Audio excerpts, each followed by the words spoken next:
Irene McCormack Jackson, thank you for joining us. Well, thank you very much too, Peggy.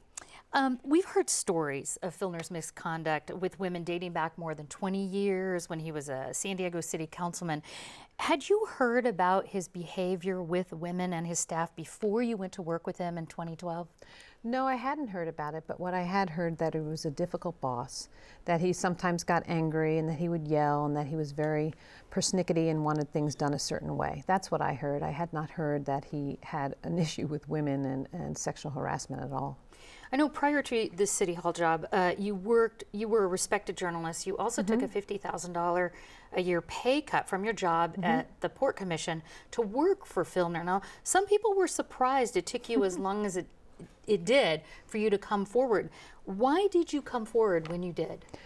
Well, I did it for the other women that I saw that I thought it was happening to. So a lot of it had to do with watching young women come into the office to give a presentation to the mayor and then suddenly being pulled into his private office and then them coming out 2 or 3 minutes later looking a little bit shocked.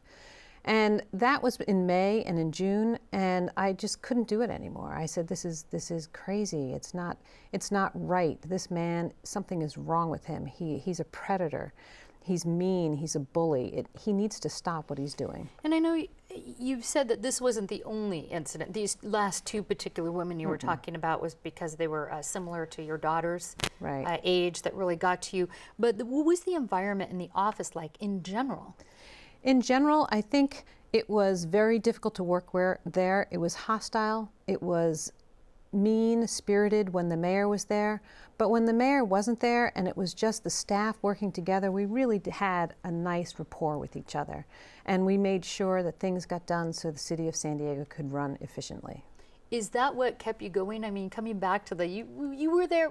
Well, let me start with this. When did this sort of, if you would say, the harassment or the misbehavior toward you actually start? It started right around the State of the City address, which was in January, so just a couple of weeks after I joined the mayor's office. Back then I thought, well, I can handle this, you know, I can tell the mayor you can't do this anymore and we're just going to have a professional relationship and everything will be fine. But it never really stopped.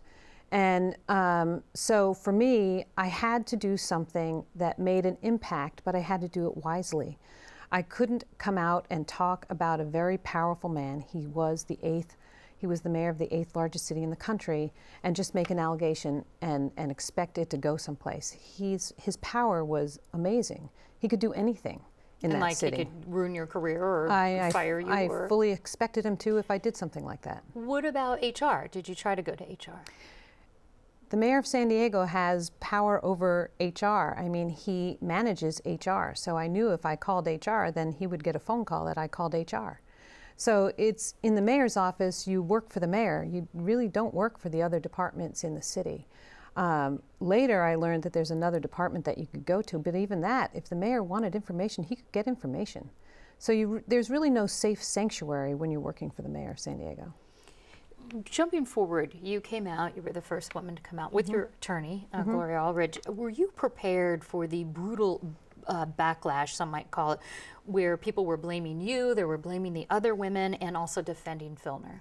You know, I have to tell you, I didn't pay attention to that much. I mean, I was so focused on the outpouring of support that I got from people, the publicity that I did not expect whatsoever, that I heard about the backlash, but I really wasn't aware of it much because I was kind of shell-shocked from what I had gone through. Has Bob Filner personally apologized to you? No, he has not. Would you like him to? No, I don't want to talk to him, thank you. You settled the sexual harassment lawsuit with the city for $250,000. Some people said they might have thought that you might have dropped this once the mayor resigned. How come you didn't drop it? Well, I needed a paycheck, frankly. I mean, I worked at the city and then I took a leave of absence from the city. I had no money coming in. I was living off savings. I was paying for therapy sessions, and I really felt that the city of San Diego needed to pay for a certain part of it. I wasn't going after millions. I got what I wanted. I wanted the mayor out of that office, as did a lot of other women. But I just thought it would be important that the city knew that they had to pay attention to this kind of conduct within their walls. Do you think things have changed at City Hall? Well, I know they have a new mayor there, and I know that they are embarking on a reorganization of the administration section of the city. I'm sure having a new mayor there will help out. Is there ever a time, or was there a time, that you regretted coming forward? There's been a couple of times it was very difficult. Having your career interrupted like it was, you know, I had this whole plan. I was going to work for the mayor of San Diego, work for the city I loved. I mean, gosh, I was so happy going into that job.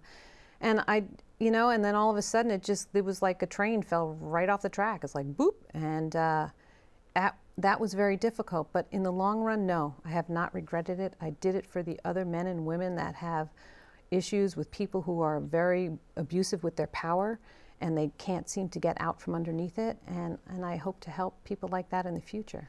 Are victims of sexual harassment or bullying at work, are they coming to you?